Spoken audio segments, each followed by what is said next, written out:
A normal loan eligibility predictor? No. Today we are building a real ML powered web app, the kind companies expect from day one. Not a Streamlit toy, not a Gradio demo, a proper Flask plus HTML application that feels like an actual product. And the best part, you will understand everything from model training to backend to front end in just one video. So by the end of this video, you will build something like this. So as you can see on the screen, by the end of this video, you will build something like this. So there's a stylish form. We can fill the inputs in this and we will click predict and it will predict whether a person is eligible for a loan. Okay, here it is a clean UI, proper form submission, real API call and real prediction and everything connected end to end just like a real industry applications. Now you might ask, why don't we use Streamlit or Gradio? That is easy, right? Yes, exactly. That is the problem. Streamlit and Gradio are great for demos, but companies today want people who can build actual apps. Apps that connect to databases, authentication, dashboards, and multiple pages.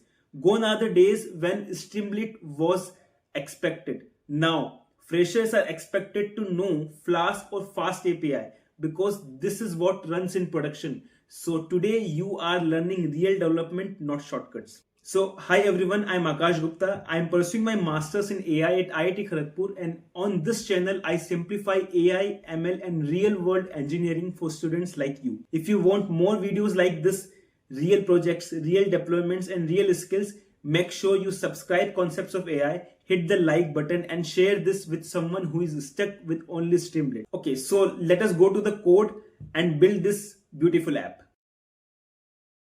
So let us start with this. So first, what we will do in this, to start any project, the first step you should take is to create a virtual environment because this is where you will have the all libraries you install for a particular project. So first of all, I will basically create a virtual environment for this. So it is created like this. I will write Python VNV. And since it is a loan eligibility predictor app, so I will name the virtual environment as loan app, suppose, and then it will create the virtual environment. Now, now we need to activate this environment. So I will just write this loan app, the scripts activate. So in this way, loan app is activated. Okay, and similarly, my kernel in the Jupyter notebook is also loan app. Okay. So both the terminal and the Jupyter notebook both should uh, run on in the same virtual environment. Okay. Now next, since I already have the requirement.txt file, another thing which you must have in any project, that is requirement.txt file, which is here. Here you will basically put or you will write all the libraries you will need for this project, and then you can install all of these libraries simultaneously with the single command. So let us do that. So I have the list of the libraries in the requirements.txt file. I will install all of these using this pip install r requirements.txt, and then all the libraries will get installed automatically here. It might take some time. Okay, so now it is done. Now, so let us start with this. So first I will import all the important basically the libraries for this project. So first of all, I will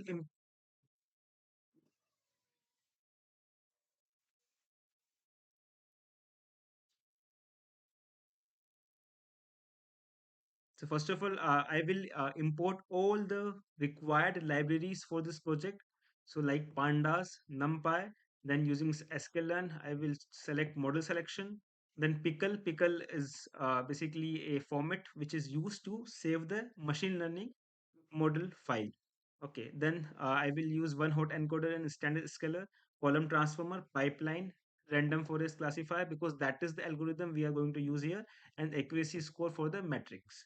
Now, next we need to load the data set and check that how does it look like. So first of all, I will import the libraries. Okay, so it will ask So it is asking for the installation of the kernel. So first we need to do that.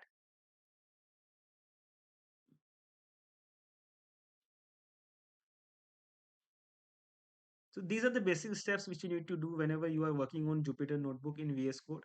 So now I think it is done. So the libraries are installed.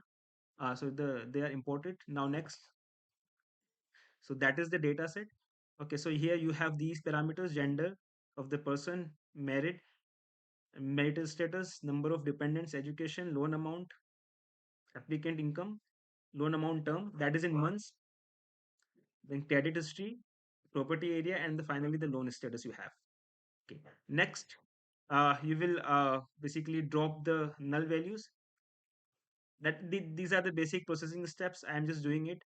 Then next, now you have to basically get the input data frame and output column. So here your output column is loan status, so that is your y, and x is everything except loan status. So I have dropped loan status from the data frame and I got the x or the input columns. After this, we are identifying the categorical and numerical columns. So for that we will use this syntax or this command. So from the X input columns, if you need to identify categorical and numerical columns, for that you use x.select d types, include the object. So here the object means basically the categorical columns, and then you will make a list out of it. Okay. Similarly, for the numerical columns, you will include all columns which are of these two data types, int 64 and float 64, and you will make a list of it. And then we got the list here. Okay, I need to basically first run this to define x and y, and then it will. So now I have got the list of the numerical and categorical columns. After this, now I need to do the feature engineering or the pre-processing of these columns. Okay, so we can see in the data set that okay, some of them are categorical variables and some are numerical. Now to handle the categorical variables, what do? We encode, right? Now here, since the columns are not basically, you can't rank them, right? For example, for the merit, you can't rank yes or no. Okay, so they are not ordinal basically. So for that we need to do one hot encoding. Okay, so similarly for other categorical columns also you need to do one hot encoding. So and for the numerical columns you need to do standard scaling, right? Because to ensure that the data are in the same scale range, or basically they are in the same scale. So for that we need to do scaling, and for the categorical columns we need to do the one hot encoding. So now there is one facility you get in the Python, that is called column transformer. So what does it do? It chains all pre-processing steps, okay, and merge, or basically perform all those pre-processing steps in a single chain, right? So for example, I need to do one hot encoding for categorical and standard scaling, suppose I am doing for numerical. So basically I can write both pre-processing steps in a single command using column transformer. Okay, in this way I can add as many steps as possible, right? So right now we are just using only two things: one hot encoding and standard scaling. So I am just writing both of them in a single line of code using the column transformer. Okay, so I have done column transformer, and here the transformers are basically, transformers means what? The basically these are the data transformation steps. Okay, so that's why these are called transformers, because one hot encoding and standard scaling are transforming the data. Okay, so now I have basically put both of them in a single column transformer and then execute it. After that, then you have pipeline. So what does it do? Pipeline basically combines these pre-processing steps and the ML algorithm which you are going to use. Okay, so here, since most of these are basically categorical variables, so we can try, or we can first try with random forest. So we will use random forest classifier here. So now that is my algorithm, and these are the pre-processing steps. I will combine both of them using the pipeline, and then I will get the model, Okay, so basically what we are doing here, we are putting all pre-processing steps plus model in a single thing called uh, pipeline. Okay, and then the pre-processing steps and the training of the model will be occurring simultaneously or in the single step when we fit the model with the algorithm. So we will see that. So I am basically combining pre-processing steps and the algorithm in a variable called model. Now this is train test split where I am doing it with point to 20% and 80% ratio, and then I will fit or I will train the model with X train and Y train, right? So this is where in this step now, pre-processing steps and the training of the model both will occur in the same or in the single step or in the single line of code. Okay, so we have not done any pre-processing things separately earlier, right? We have just combined pre-processing using column transformer and pipeline with the ML algorithm, and then everything will happen in the single line. Okay, see now, so first I will create the pipeline and then I will train. Now after training, I got this. So this is the pipeline, one hot encoding, standard scaling, and then training using the random forest classifier. Okay, now after this, the accuracy, basically the metrics, we are measuring the outcome. So here I will import accuracy score, confusion matrix, and classification report, and then we'll measure the accuracy and everything. And once I execute it, I get this. Okay. Now, after this, if you want, we can test it with a particular data set. So suppose these are the inputs I am feeding in my basically the model, and I will create the data frame out of it, and then I will get the prediction uh, using model dot predict and model dot predict probability.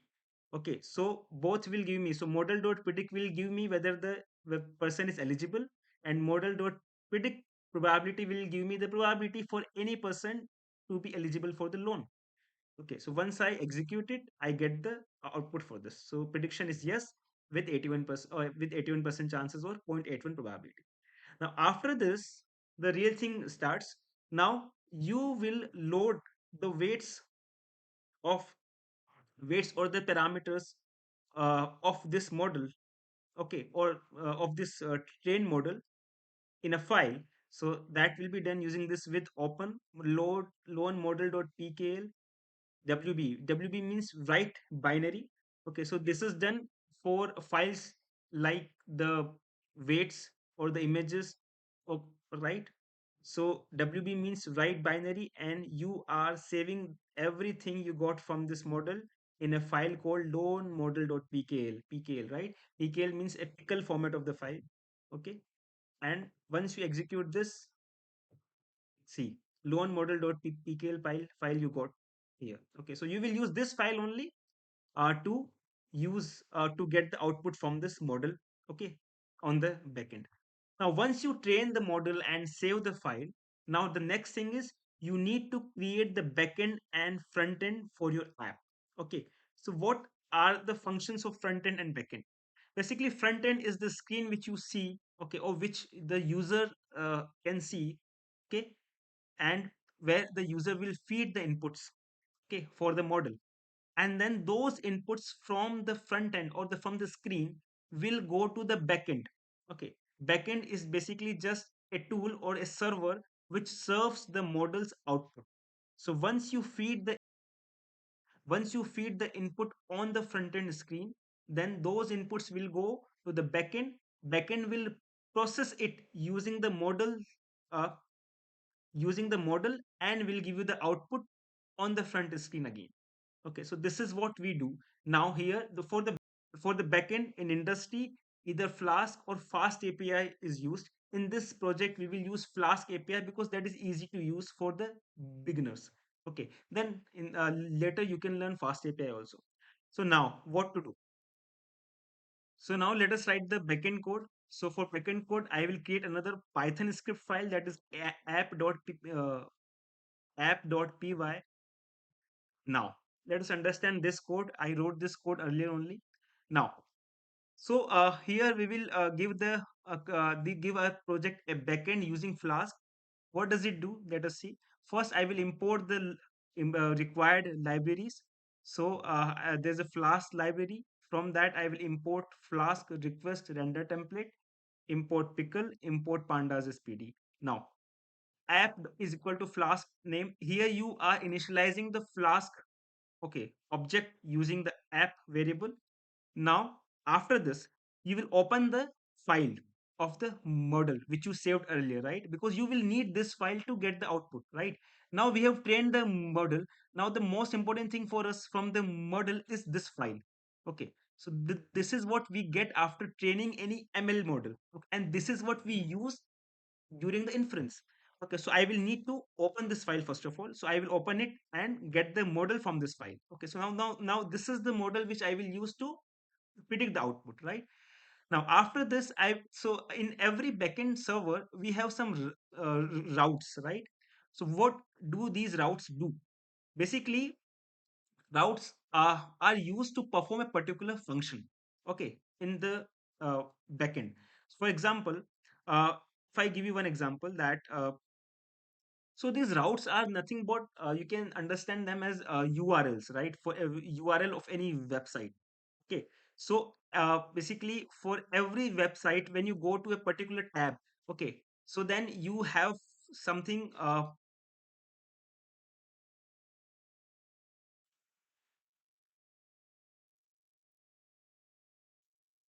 So you can understand these routes as basically the URL of any website, right? Suppose if you open any website and when you go to a particular tab, right? So then you basically get another word attached with the URL with a slash, right? So that is called route. Okay. So here I will need to define different routes for different functions. So first, this is how we define the routes in the Flask API at the rate app dot route and slash only. Okay, so right now this slash means it is only a home page of the website. Okay, without anything attached with the slash. Okay, so this is the route for the home page.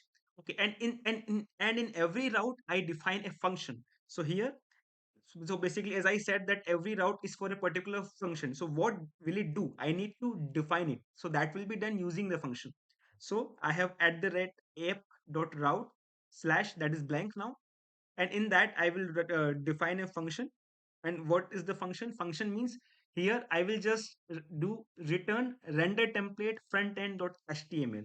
So basically I am saying that whenever I open a website, okay, without anything attached with the slash, then I should be able to see a front end.html file, means a front end file. I will basically create front end.html file also. There I will write the HTML code, basically the front end code, where I will be able to see the screen, okay, or the basically the home page of the website. Okay, so I am saying that whenever I open this uh, route, I should be able to see only frontend.html, okay, where I will feed my inputs. Okay. Now is next route is for the prediction. Okay, then so basically this route is used to predict the output for the input I fed, okay, on the home page. So here at the rate app.route predict is the name of the endpoint. This is called endpoint. Okay, the word attached with the slash of the website URL in the simple language. And then methods equals to post. So there are mainly two methods in the Flask API: get and post. So post is when you are giving some data or the input to the backend. Okay, so whenever you do that, that is called a post. And get means whenever you are trying to receive or get some input from the backend, that is called get. So right now I am sending input to the backend, so I am using post method. Now, of course, in this route also, I will define the function. So the function is predict data equals to request dot form to dict. Basically here, this means request dot form means we are taking the data from the form we fill on the home page using the front end code. Okay, so I will define the front end code, and there I will show you that how we are getting the data from the front end. Okay, so whatever data we fill on the front end, I am receiving that data using the request.form because I need input data, right? Now, once I get, and that will be in form of dictionary. Okay. Once I get that, I will create a data frame out of it, because my model takes only data frame. After that, once I get the data frame, so that is your df. Okay, that's it. Now I will use that df, that's my input, to predict the probability from the model. So the probability equals to model dot predict probability df, and then these are the indices to get the input. Now, okay, so since it's a dictionary, I will need to get these indices to get the out, sorry, to get the input data, right? Now, then this is the probability. Now I need to define the prediction, that what will be my prediction about the eligibility. So I am saying, so I am basically defining a custom threshold here, that prediction is loan approved if the probability is more than zero point 0.6. So this depends on us. We can decide it, right? So I have decided that if the probability is more than zero point 0.6, it means loan is approved for us. So the prediction is loan approved if the probability is more than zero point 0.6, else loan not approved. This is the prediction variable I have defined. Once I do that, now I will return. Every route returns something. So now here what we are returning, return render template result.html. So once I feed the data, okay, and then once I hit the predict button, okay, after that I should be able to return result.html file, okay, with these variables: prediction, probability, and data which we fill. Okay, I am defining my data as previous values. I will use it somewhere, I will let you know. Okay, so this is the broad overview of the Flask API, right? Now, so basically when I click predict, I will be redirected to a result.html code with the output, okay, in these variables. Fine. So this is my Flask API code, the overall view, right? We define the routes and then get the things done. Now, let me just show you that how the front-end HTML and the result.html we are writing. So in any project, okay, where we have front-end and back-end, this is the standard practice. Not only standard, this is the basically the compulsory practice, that all the front-end codes will be written inside the folder called templates. Okay, the code will be looking for the templates folder for the front-end files always. Okay, it should be exactly template. So I will create a folder called templates, and in that I will have two files here, two HTML files, one for front end, that is your home page where you feed the input, and another is result.html, the screen or the front end code you will be getting after feeding the inputs and clicking on the prediction. So now just let me give you a overall view. You just need to know some basic things about HTML code. Okay, otherwise you can generate this code using that chat GPT also. It is not a big deal. Okay, so in HTML code, let me just give you just an overview of it. So these codes are about the styling of the basically the front end screen. Okay, so the colors, fonts, and everything. Now here I am defining some options to feed, like gender, so that is my label, and options I am giving male and female in the drop down, married, yes, no, dependent, these are the things. So in this way I am defining all columns. Okay, these are the things, right? And then a button called submit, okay, having check eligibility written on it, right? Now, so now basically what I am doing here, submit button, right? And this is under a form, this form thing. So inside this form I am writing all these options, right? And now I am saying this front end code, that when I press this button, submit button, you should go to predict route. So here the action is predict route. Which predict route? Which we define in the backend. This. So from the front end, I'm asking it to go to, or basically I am redirecting it to predict endpoint after feeding all these options by the user. So once I feed this, I will go to predict, and in the predict, predict will take all the data we fed in the front end using this, and it will get me the output. prediction and probability. And then I am sending these outputs to another HTML file that is called result.html. Now go to the result.html. So here again, these are the styling and the fonts and colors code. And here now, see, I am doing loan prediction result. Okay, that is my text. And I will show the prediction I got and the probability I got. Okay, so on the result page, I will show the prediction and probability variables or their values I am getting from the predict endpoint. Okay, and here what I am doing, I am basically what I am doing that whatever values I fed earlier, okay, those values will be there only. Okay, the values will not get removed even if I click on predict. Okay, so basically this is similar to the for loop. Okay, we do in Python that for all the inputs we fed, we need to keep it as it is. Okay, even if I press predict. Got it? Okay, so now I have got frontend and result.html. I got the backend. I need to just run it and that's it. So let us try to run it. To run any Flask API backend code, you just need to put this command Python and the name of the file app.py. That's it. Once I do this, it will give me a local host URL with port 5000. Okay, so there that is the port and this is the local host URL. I will just open it on the browser.